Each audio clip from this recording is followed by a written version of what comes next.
I'm Connor Old, and welcome back to another episode of Old on Old. And this week we're going to be looking at Dustin Hoffman and Jon Voight's arguably their best performances, a movie that encompasses an era that loves it and totally encompasses it, but also criticizes it at the same time. I'm talking about 1969's Midnight Cowboy. So if you're new to the series, what I do every single week is I break down a new classic film that I've never seen before.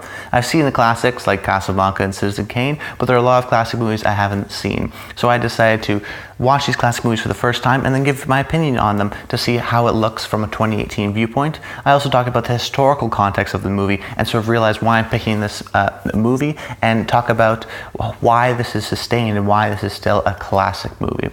So Midnight Cowboy, this was a really fun one for me to do because I'm such a fan of this era, this sort of late 60s, early 70s, really just 70s era where we see this removal of the Hays production code, and we're starting to move into the auteur, American auteur area, where these movies almost are very much artistic.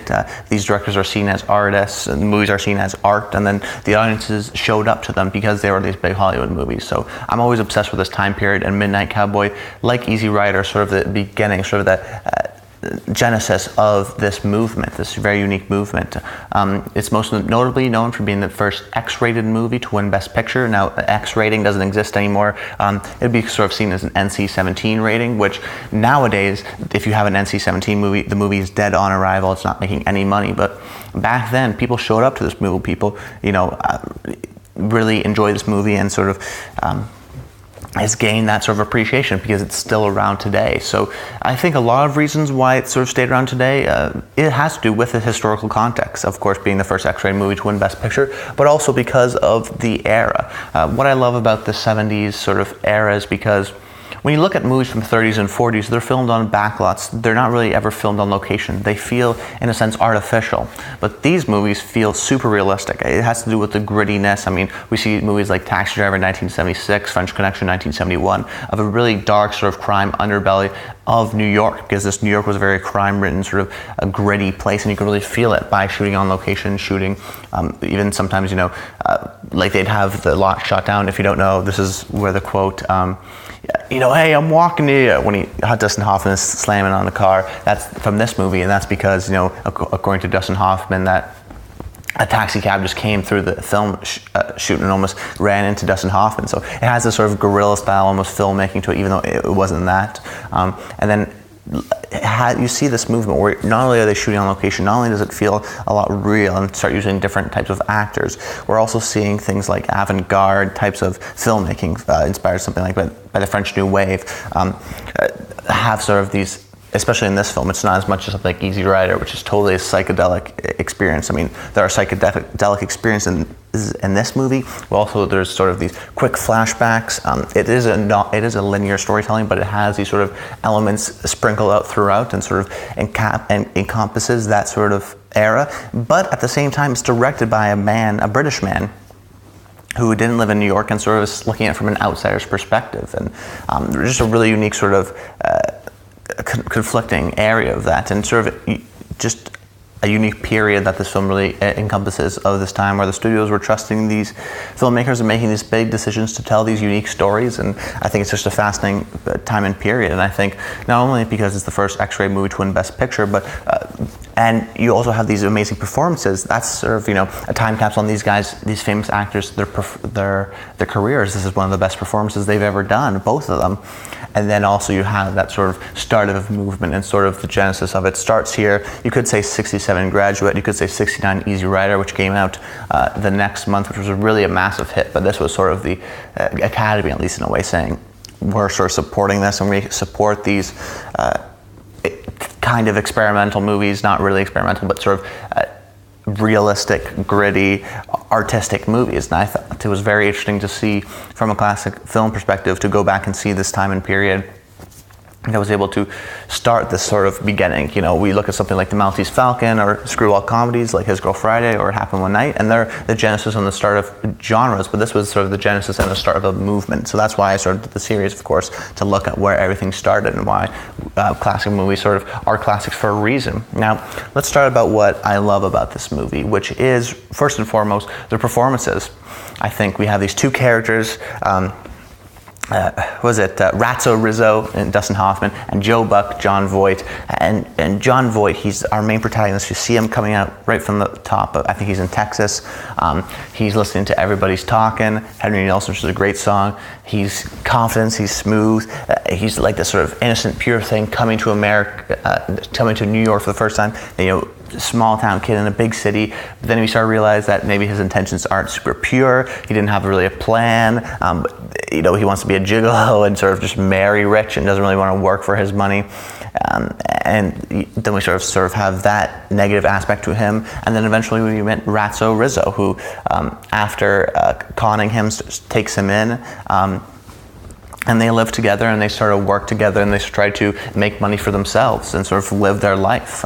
This movie takes place in Times Square, which this was in the 70s, so Times Square was not the biggest tourist trap in the world. There was this unique period where a lot of these sort of seedy characters used to hang out, and it totally embodies that sort of feeling with all the sort of side characters that are throughout this movie. But don't get me wrong, I think that these two characters and the relationship is incredible. Jon Voight does an incredible job with his acting in terms of the innocence that he brings to the character, but also the rage and sort of the demons that haunt him and that we see through these flashbacks, and the reason why he came to New York in the first place and where he is today and sort of his past.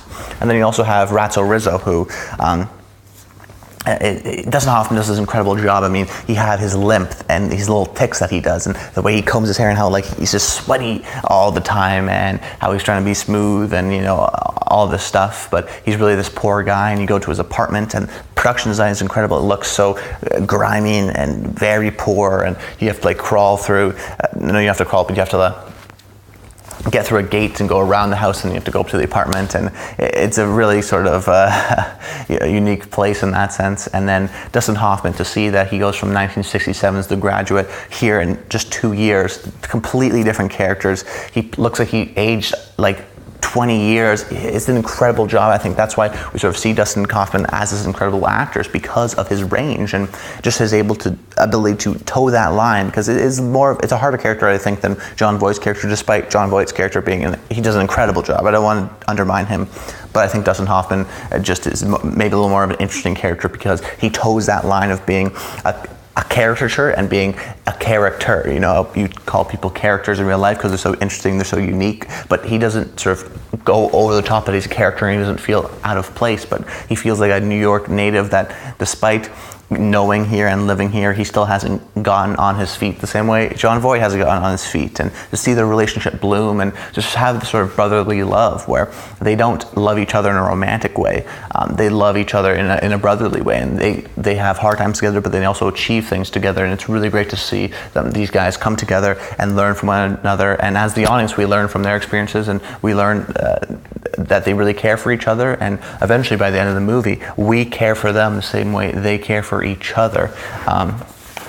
So that's incredible. And then also, I mentioned the era. What I love about the 70s era is the idea of almost time traveling, of being able to go back in a time and understand it, and you really feel that sort of palpableness in the locations and the sets, and feel like it's a real place, because it is, and it's lived in, and they shot on location, and just incredible job. And then in terms of the X rating, it's not an X rating in terms of it's super violent or lots of nudity. There is nudity, but today's modern day standard, it's an easy R-rated film. But actually, it could even, I think the reason it maybe got its X rating is because it is slightly disturbing. It is a disturbing film in terms of the techniques that it used. Some techniques that work, example, like a day and night sequence that is incredibly great, where Jon Voight's walking down a street and it's night, and then it cuts to day, and then it cuts back to night, and then it cuts back to day, and it's so seamless, it's beautiful. Or the other time when Jon Voight sees this man in the middle of the sidewalk, sort of face down, and everyone's just walking by, and he's like, am I supposed to do this? Is this it's New York where no one's going to help this man up. But then there's other ones where I think specifically the party feels out of place and sort of outdated in a certain sense. It is 70s sort of inspired, but I felt like it was almost cliched in that sense. So there are some things that, yes, they allude to certain things, but I think that can be removed. And there are some problems that some of the sort of Christian elements that are involved with it, I think were sort of a little necessary. We already have all these demons that are in Jon Voight's past, but then there's this Christian element to it that I don't think really works out that well. But overall, I really enjoy this movie because of their performances and the sort of unique filmmaking techniques that they used that work, some that don't, which sort of hinder the movie, but also the incredible era. And if you see this movie, just watch this movie, watch The Graduate, then watch this movie, just to see Dustin Hoffman's range, and then see this is arguably his best performance. I thought maybe Rain Man was, maybe it still is, but this is so good. And Jon Voight's incredible, and just their incredibly brotherly love was really infectious, and I just really related to it a lot. So anyways, guys, make sure you comment below. Let me know some of your favorite classic movies. Have you seen Midnight Cowboy? What did you think of it? Let me know in the comments down below. But anyways, guys, I'm Connor Old, and until next time, stay tuned.